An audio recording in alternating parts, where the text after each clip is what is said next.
No, I can see you. I can see you just fine. It's okay. Okay, that's good. Yeah. Cool. All right.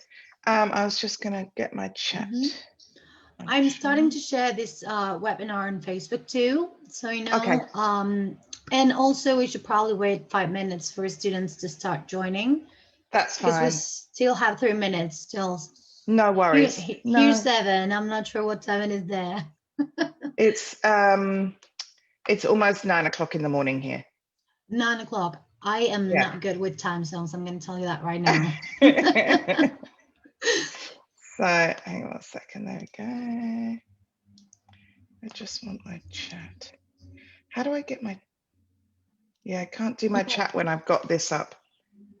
You can't. You should be able to click down there. It's a polls and then there's chat.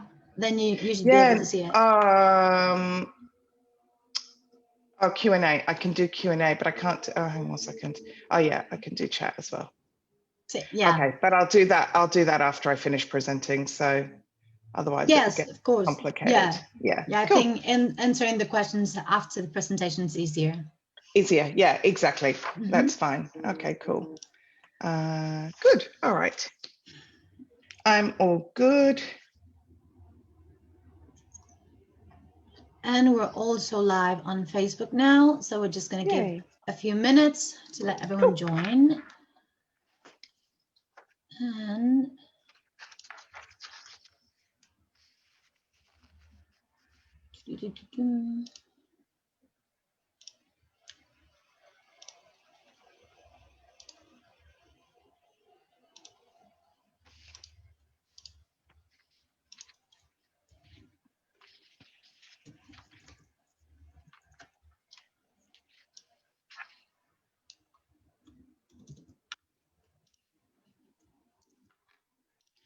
by the way, how rude of me. I didn't ask you how things are over there with COVID.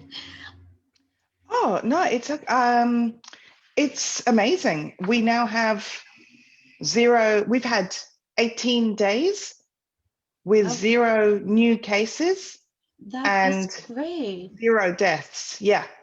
That's amazing. I'm so glad. Yeah. But I mean, after 8 months of not being able to go out, it's worth it.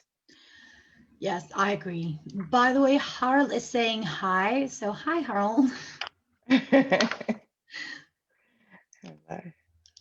Hi, Harold. So what time is it with you, did you say?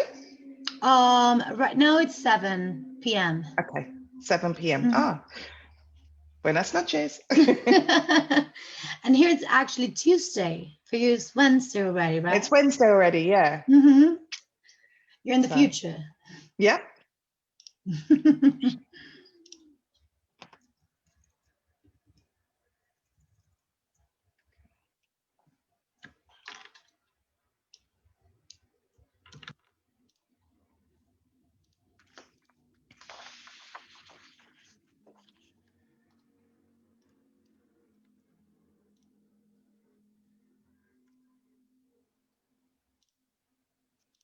That's good. There are people joining.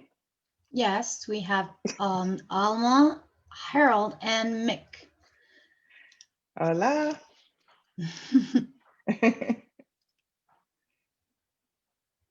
Oh, okay. Harold has a question in Spanish, so I will answer very quickly. Es en inglés.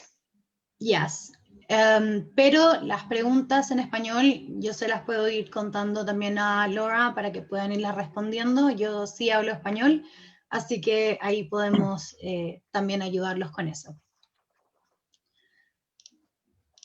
Go. I was just explaining that we can also answer questions in Spanish. Absolutely, yeah. And I'm still sure that you can answer in Spanish too. Don't embarrass me. Okay, I won't. Okay. Actually, I have to say now that I hope nobody rings the doorbell with a delivery, because my dog, now that I'm working at home, my dog doesn't stop barking. Oh, that happens to us all. I have a dog too. Yeah, Yes. the best Well, companion. that's true. That's very true. Okay, Laura, it's officially 7 here and 9 there. Okay. So we can start. We also have people on Facebook. So if you have questions, you can send them through the comments and I will be telling Laura so she can answer for you. Thank you for joining us today again. So I'll let you introduce yourself and this very interesting presentation that I'm very Thank eager you. to hear. Muchas gracias. Muchas gracias. Hola.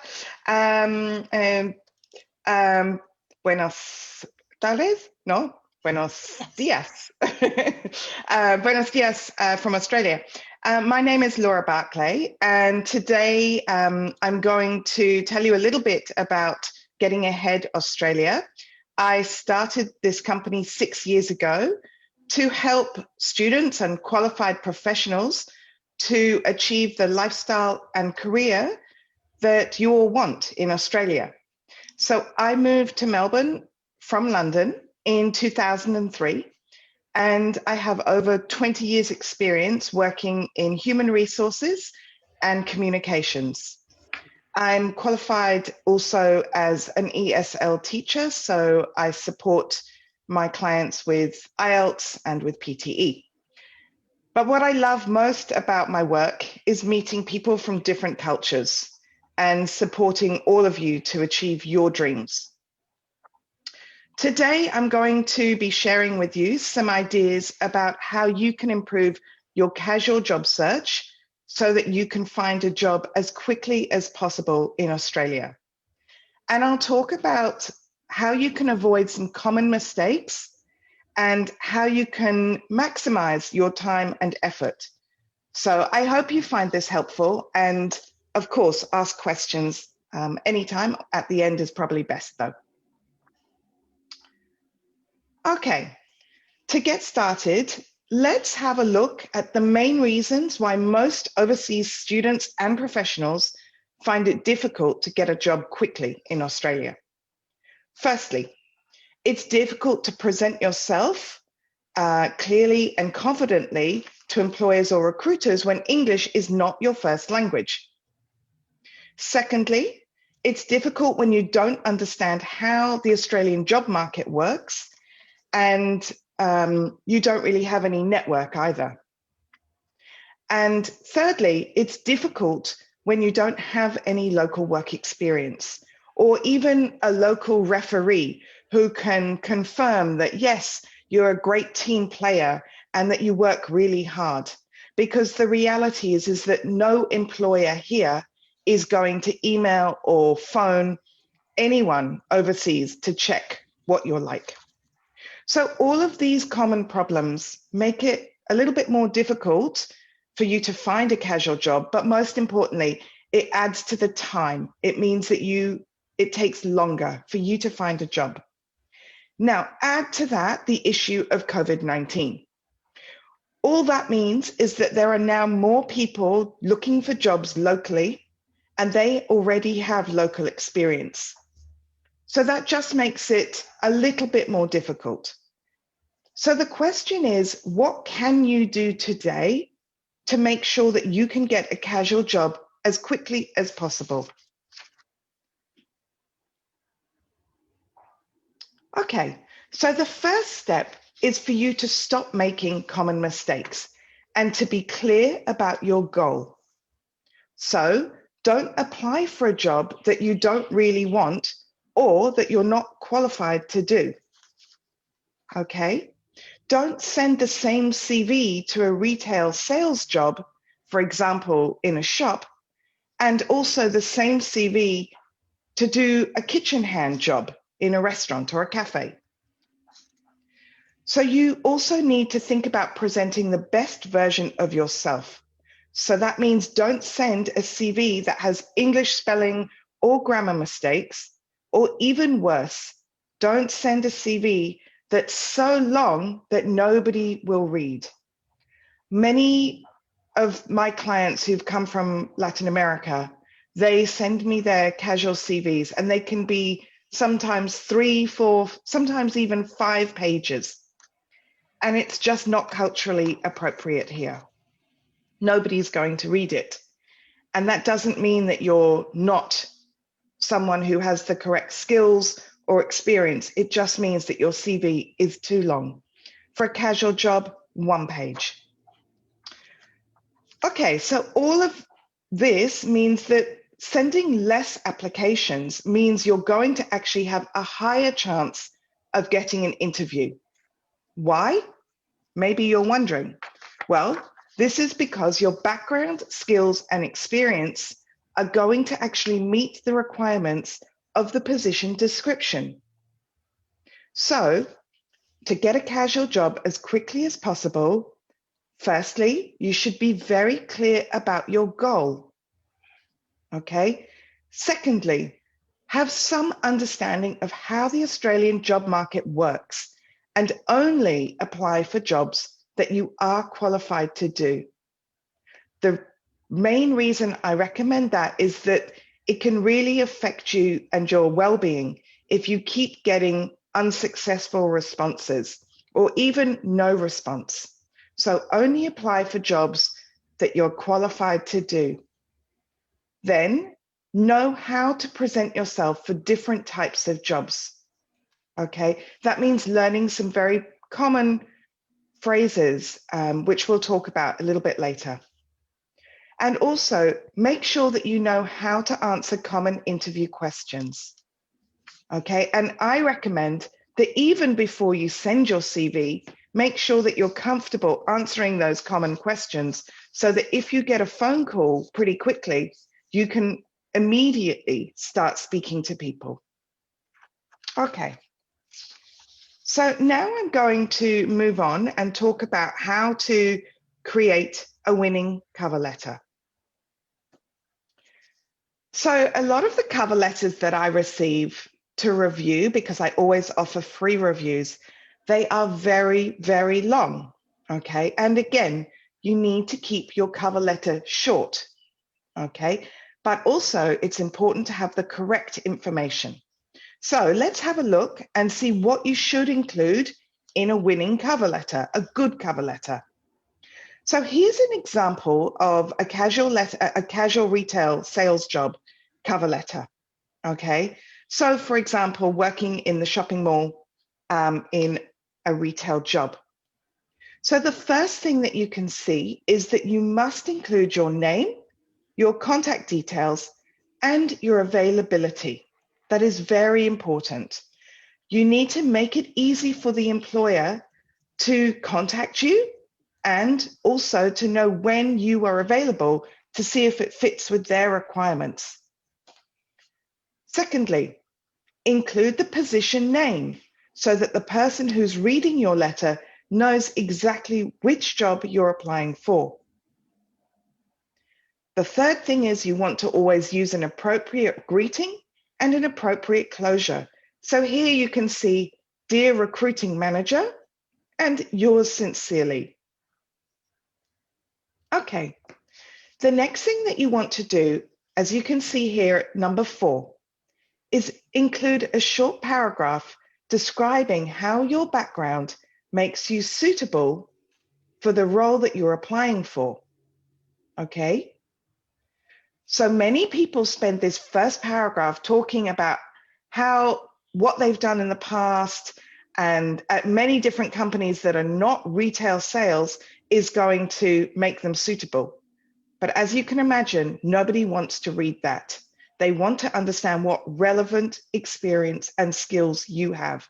And the key word here is relevant. And then moving on to number 5, okay, make it easy for the person reading this letter. So use easy to read bullet points and give details of relevant qualifications, skills, and experience that match the requirements of the position description. So again, I'm reinforcing the fact that you must use the position description to write your letter. So write what the employer wants to read, not what you just want to say. Okay. Remember, just do not tell your whole life story and include details about why you love the company. Nobody is going to read it. They simply want to know how your background, skills, and previous experience meets their requirements. All right. Hopefully that all makes sense. So let's move on. Yeah, good. Let's move on now and look at an example of an effective casual CV. So again, one page, make it simple. For example, how long do you think people actually spend looking at a CV? Maybe you're going to be surprised if I tell you that it's usually 30 to 60 seconds. That's it.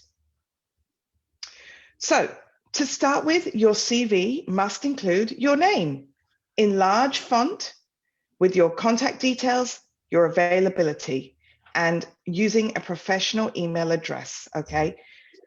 I want to mention now, please do not use your physical address, so your street address. That is not necessary. Also, there's no need to include your date of birth, okay? You should also just use a first name and a last name. Sometimes a lot of Latin people have, for example, many names. And in Australia, we just use a first name and a last name. Okay, then you can make it easy for the employer or the recruiter and add your key skills straight underneath your contact information. And again, make sure that the key skills relate to the position description. Underneath that, include a career summary. Okay. Laura, yes, sorry for interrupting. Mick is asking if you can like zoom in so they can see the document properly, because it's a bit. Is that better? Yes, thank you very much. Sorry. Okay, good. So I was saying that you need to include a career summary to help the person reading your CV to quickly be able to see your experience both locally and overseas, okay? Now, I would stress here, make sure to include all types of work, casual work, professional work, voluntary work, anything at all, okay, in the career summary. That's absolutely fine. And what you can do is under the position, for example, maybe you were a retail assistant, you could put in brackets afterwards, you can put seasonal or casual, okay? So if it was only for 2 months, still include it, okay? All this shows is that you do have a good track record. Okay, now then underneath, you're going to include your professional experience and have a look at how we present, for example, the dates. It's slightly different to how many of my clients in their countries would have presented it. This is a standard and culturally appropriate way here, okay? So list your professional experience with your most recent position first, okay? Give details about your responsibilities. And if you're finding it difficult to know what to write, I would strongly recommend that you have a look at other job ads and get some ideas. So what are they asking you to do in the position description for a similar type of job? And use the same language, okay? So the language that's in the position description will often help you with writing the responsibilities on your CV. You can include local and overseas experience, of course, but remember, what matters most to people in Australia is your local experience, okay? So, for example, if you can only find something voluntary, make sure to put some voluntary work to start with. That matters a lot. So can you see how this type of CV makes it really quick and easy for the employer or the recruiter to see what it is that you can offer. Yeah? I should add here, sorry, I'm just going to now move down a little bit, but you can, of course, put your education and qualifications in at the end. You don't need to put grades. And you can also, on a casual CV, you have two options. You can put references available on request, or if you prefer, you can always add the name of one referee as well. But remember, most employers here are not going to contact somebody overseas. Okay. So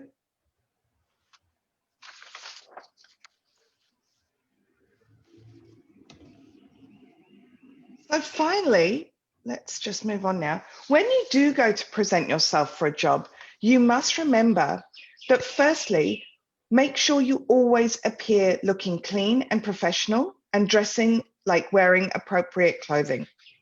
Okay. Secondly, make sure to speak using a strong and a clear voice and always know what you're going to say. So if you're worried about what to say when you do go into a cafe or a shop, it's really easy. You can practice key phrases before. For example, you may say, "Can I speak to the manager, please?" Or, "Is the manager available?" So practice these sentences, and you can even do that before you arrive here. You can also practice sentences like, "Hi, my name is," and give your name. "I want to apply for the kitchen hand job." Or, "Can I leave my CV for the manager?" So there's many different phrases that you can actually prepare and practice even before you get here. And thirdly, you can prepare your CV and cover letter using the position description and always prepare answers to common interview questions beforehand. So for example, while you're still outside of Australia, you can look on some of the job boards here, such as Seek or Scout. There are many different job boards, or Indeed, and start looking at some of the casual jobs and start to become familiar and understand the skills that they're looking for, okay? And start to prepare your CV now so that when you arrive, it's really quick and you're ready to go. So for more help preparing your CV or your cover letter, or even presenting yourself, there is a casual job masterclass that's an online video that you can do on the Getting Ahead Australia website. And that will also show you different phrases that you can practice so that you feel confident presenting yourself. Okay, so for example, if you go onto the gettingahead.com.au website, these are just a few of the different courses, but the one that I'm referring to is the Getting a Casual Job. Okay, so make sure to have a look at that. You'll also find short courses to help you improve your English, both before you arrive and once you get here. Okay, there are courses to help you with your job search, like I said, improving your CV, your cover letter, and also your interview preparation. But if you have any questions, you can get in touch anytime. So I hope that this has given you a better understanding of how you can start to look for a casual job in Australia. Have a look at this feedback that some of my clients have shared, and they have found a casual job. And remember, all of them have started in the same position as you. So if they can do it, so can you. Okay? So here we have a retail assistant, a barista, and somebody working as a medical practice assistant, so more administrative skills. So the most important point that I hope you can take from this short presentation is that less is more. What I mean is that your CV and your cover letter must be short if they're going to get read. You should only apply for jobs that you are qualified to do, as there are many people here with local experience, and that matters more. Okay? And also, your goal all the time should be to get interviews so that you can practice your English and learn. Okay, so for example, if you don't apply for the best job first, it doesn't matter. Try to get an interview. Try to see how you feel. Maybe you're going to make some mistakes, and that's okay if you don't get the job, because you're going to learn from that experience and know for next time, okay, I need to be prepared for this question. Okay? So just remember, practice important common phrases beforehand. So thank you very much for listening. And I hope that you maybe have some questions, but please get in touch anytime if you want to have a quick chat about your CV, or if you want some help with looking for casual jobs here in Australia. So good luck, and I'm here to help. Yes, thank you. Thank you very much, Laura. It's always great to hear you because these webinars are very interesting. We do have a couple questions. Cool. The first one, I'm going to go with this one first because it's related to what you just said about contacting you. Dana, she's saying that she's in Colombia and that she wants to have like a consultation with you, and asking if she can do it from there, or if it's just for people in Australia, like on the floor. Absolutely not. So I actually spend most of my day meeting with people all over the world. And as I said, that's what I love most, is meeting people from different cultures. So I'm on Zoom, I'm on WhatsApp, WeChat, you name it. I'm here every day. And yes, absolutely. Jump on to gettingahead.com.au and just send me a message.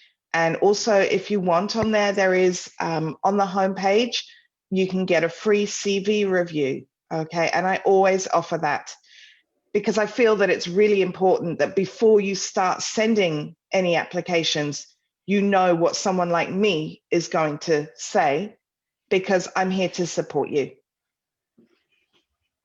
That's great. Cool. Okay. Harold has another question. Yeah. He's saying, if I'm an international student and have experience in industry, can I put this type of experience on my CV?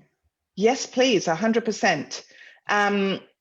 Again, just remember, if you're looking for a job, for example, just a casual job as a kitchen hand, or maybe as a laborer, any just casual job, just for income, okay? Everyone here understands that when you've come from another country, you have to start somewhere just to make money, okay? Just to pay the bills. So it's helpful that you've got your industry experience in your own country. What it shows is that you're a professional, you're a hard worker, you're reliable, you can be trusted. But unfortunately, what most employers here prefer to see is that you have some understanding of the Australian workplace. Okay, so even though you already have your maybe couple of years experience working at probably quite a high level in your own country, that doesn't mean that you're going to quickly find a job here in either casual or professional work. So as I say, employers here really value local experience. That's related to that. I have a question that maybe someone else is asking themselves. Like, sometimes when people are like trying to get a casual job and they put on the CV, I don't know, experiences they had before, like you said, from a very high kind of job, isn't that like not good for the casual jobs? Because maybe it's overqualified and they'll just not. You know, the truth is that nobody really looks at what you've done overseas. So unless you've done something, let's just say you want to work in a cafe, okay, as a kitchen hand. If you've got that kind of experience in your own country, that's great, okay? But if you haven't got any local experience here, they're not going to it's not going to be bad if it shows that you've got professional experience in your own country. They just aren't going to take any notice of it because it doesn't meet what their requirements are. So I wouldn't, if you have a lot of casual experience, for example, I have clients now who have started off, you know, at the same stage coming over with no experience. Now they might have done 5 or 6 different casual or voluntary or seasonal jobs here, but they also now have professional experience. But we list everything in the career summary. Obviously, if it's a casual job that you're looking for, you're only going to list that experience in your professional experience. So I suppose just going back to what Harold was asking, when you're listing under the professional experience, the responsibilities that you've had, they're not going to take any interest in your industry experience doing your professional type of work. They're really only interested in seeing what experience you have doing similar casual types of work. So if you haven't done casual work already, maybe you haven't in your own country, I would recommend start to do something just so that you can put that, you know, for example, cleaning the tables, being a waiter, waitress, whatever it is, doing kitchen hand type work, just do it so that you've at least got the experience in your own country. Having said that, it may be a bit difficult when you're in lockdown. Yeah. So. Well, Dana has more questions. She's asking if you think it's necessary to put your picture on the CV. Good question. Often, look, there's no right, there's no wrong. If you're comfortable putting your photo, put it. Sometimes there is no need to put a photo, for sure. There's no need. But if you want to put it, put it. I would just say sometimes with some international names, and particularly, you know, names that people here are not going to be familiar with, sometimes they just don't know if it's a male or a female they're going to speak to. So it can help just for the person who's going to call you to know what to expect. Okay, it doesn't change their mind. It will not, you know, affect your chances, but sometimes it can help if you have a name that maybe is not so common here. Yeah. And she's also asking if you could recommend tips for making a good introduction about herself in an interview or work presentation. Sorry, if I can recommend? Advice. If you could advise on how to present introduce herself. Yeah, absolutely. That's one of the things that in the casual job masterclass that we look at. So for example, you know, hi, my name is Laura and I'm looking for, I want to apply for the kitchen hand job. But that would be for a very casual job. Then if you're looking for a professional job, obviously you want to present yourself to recruiters or employers, maybe by email or by phone. So again, that type of information is all on my website. I have got some blog posts about things like that, but also it is in the professional job masterclass as well. Thank you very much. We still have a couple minutes, so you can still ask questions. And oh, here we got another one. Do I have LinkedIn? Yes, I do. Would you like my, yeah.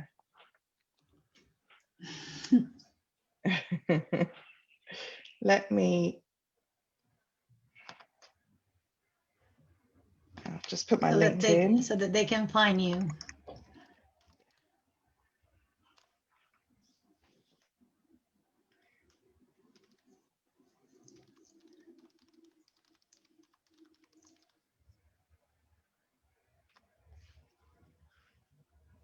You can find Laura there in gettingahead.com.au. Yeah. I do have another question. I always have questions, you know that. Good. I remember the last expo we had, you told us about how sometimes they can call you without any notice. So you could be, say, at home studying and then they will call you. And you gave us a lot of advice. about how to be prepared for that kind of situation. Yeah, that's right.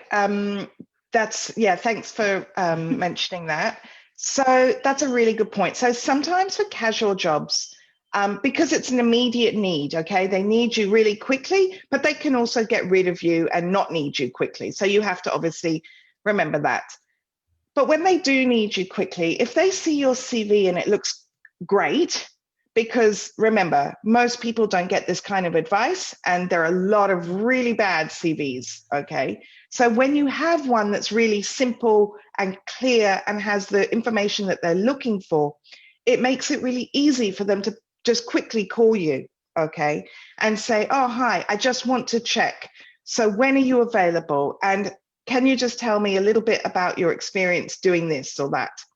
So it's really important as well to pick up your phone when you get phone calls. I know it sounds obvious, but if you're serious about getting a job, you need to pick it up.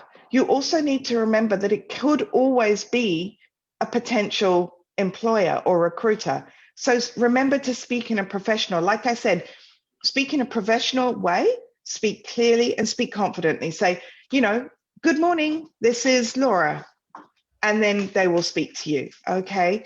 The other thing is, if they leave you a message and ask you to call them, make sure to call them back that day. If for any reason, for example, you do pick up your phone and maybe you're in a loud, maybe you're at uni or you're in a cafe and you can't hear them, you can always say to them things like, excuse me, can I call you back? It's very loud. Or I'm just in class, can I call you in half an hour? Okay, but it's just about having good communication. Mm-hmm. Yeah, was that what you were Yes. remembering? Okay, great. Yeah, and I think just being comfortable with those phrases, again, practicing those common phrases like, oh, can I call you back? It's very noisy here. That can be really helpful to be able to know. Mm-hmm. And then I remember on the last session that we had, some of the clients were saying that they had some trouble understanding some of the employers on the phone. So you need to be able to feel comfortable saying, I'm sorry, I didn't catch that. Can you repeat that? Okay. And if you feel that it's difficult to understand their accent, again, say, look, can I call you back in just a few minutes, in 5 minutes? Because then you can find a space and you can feel comfortable. And that way you're probably going to, be able to answer the questions more easily. Thank you very much. Right. It's very useful information and great advice. I certainly recommend all of you should contact Laura. She is great and always willing to help you. So we're running out of time. We just have Thank you like a so couple much, everyone. minutes. I appreciate you listening, and thank you for organizing this. It's fantastic. And I'm looking forward to either meeting you online. I do offer 30-minute classes as well as longer ones if you do want to practice any of your English. And I'm always happy to help with CVs and cover letters and interview preparation as well. So I hope to meet you all in Australia soon. Good luck and stay safe. You too. Thank you again for being here. Thank you. Have a lovely evening. You too. Have a great day. Thank you. See you. Y para el resto, los dejo muy invitados a que sean parte de los webinars que tenemos ahora a continuación. Les voy a dejar los links en el chat para que puedan acceder directamente y si tienen cualquier pregunta, siempre pueden entrar a la plataforma, a Expo Exterior, a disfrutar de todos los stands y también conversar con nosotros en el stand de Blue Studies si es que quieren comenzar con su proyecto de estudios. I was just telling them about how they can go visit the expo and the webinars we have after this one, which you are also very invited to join if you want. Thank you. Thank you so much. All right. I'll speak to you soon. Yes. Have a great day. It's Thank great to you. see you. Take care. See you. Bye. Bye.